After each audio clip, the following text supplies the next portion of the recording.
Hello, beautiful souls. So here we are today, reading lesson 101. And I just finished having a wonderful conversation about God willing happiness for us. And so, of course, when I open up the text and it's God's will for me is perfect happiness, it's yet another resonance of God's perfect divine will in perfect orchestration all the time. So I look forward to reading today's lesson and seeing what is brought forward. So,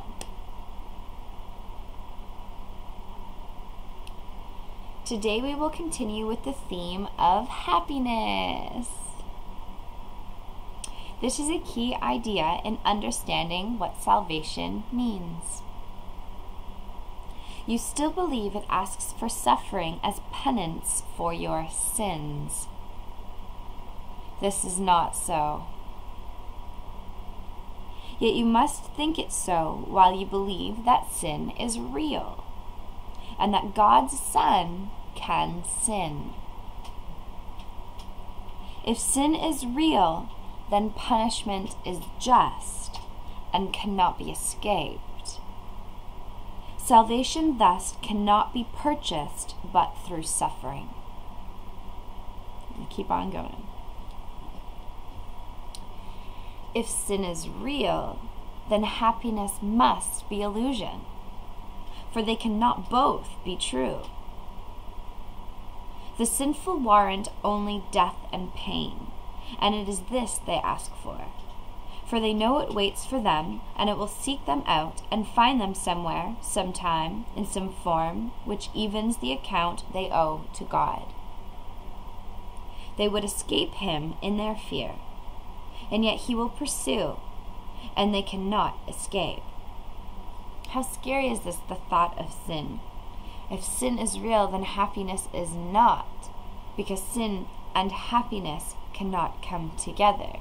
So this is potent stuff here. Of course they can. Of course they can. What do you mean? Oh, man. If sin is real, salvation must be pain. Pain is the cost of sin, and suffering can never be escaped if sin is real. Salvation must be feared, for it will kill, but slowly, taking everything away before it grants the welcome boom of death to victims who are little more than bones before salvation is appeased. Its wrath is boundless, merciless, but wholly just. Ooh, Jesus is like cutting to the punch. Yeah? Sin, happiness cannot correlate.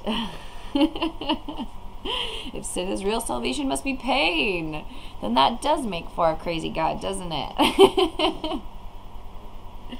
Wow. Who would seek out such savage punishment? Who would not flee salvation and attempt in every way he can to drown the voice which offers it to him? Why would he try to listen and accept its offering? If sin is real, its offering is death, and meted out in cruel form to match the vicious wishes in which sin is born. If sin is real, salvation has become your bitter enemy, the curse of God upon you who have crucified his Son. This is just boom. If you believe in sin, you believe in a world of punishment, of absolute viciousness, of absolute degrading pain and unhappiness, because a mind that believes in sin is going to see a world of sin. And Jesus is offering here that if this is what you believe in, if you believe that sin is really real, if you believe that you have sinned or that others have sinned, then you better believe that you are not seeing the perfect happiness of God. Because the perfect happiness of God sees no sin and knows no sin. So when we believe in sin, we don't know happiness. Thus, we are, with today's lesson, letting ourselves recognize that to believe in sin is not to believe in happiness, but what we want to remember and are remembering is that God wills perfect happiness for us. So that allows us to loosen the hold on sin. It allows us to loosen the ideas of thinking that we've sinned or that others sinned and that we've all just done something wrong. So this is beautiful. It's bringing everything up to light, up to surface to see it differently. When Jesus instructs, you need the practice periods today. The exercises teach sin is not real, and all that you believe must come from sin will never happen, for it has no cause. Accept atonement with an open mind, which cherishes no lingering belief that you have made a devil of God's Son. God's Son can't be anything other than God's Son. Sin is attributed to the devil, which in other words is the ego. It's the false thought, believing in what we are not. Sin is impossible for the Son of God. There is no sin. Affirmative, there is no sin. We practice with this thought as often as we can today, because it is the basis for today's idea. God's will for you is perfect happiness because there is no sin, and suffering is causeless. Joy is just, and pain is but the sign you have misunderstood yourself.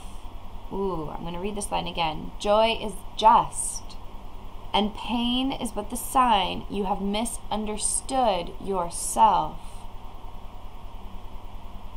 Fear not the will of God, but turn to it in confidence that it will set you free from all the consequences sin has wrought in feverish imagination. Say, God's will for me is perfect happiness. There is no sin. It has no consequence.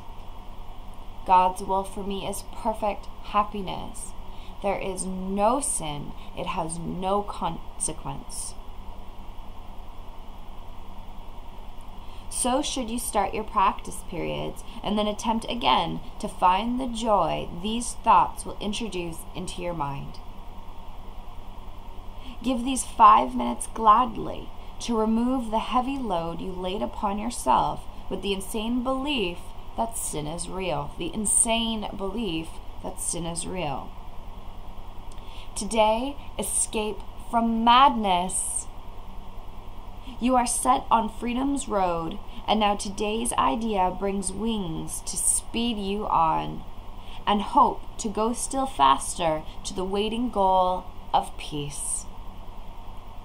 There is no sin. Remember this today, and tell yourself as often as you can. God's will for me is perfect happiness. This is the truth because there is no sin. God's will for me is perfect happiness. This is the truth because there is no sin.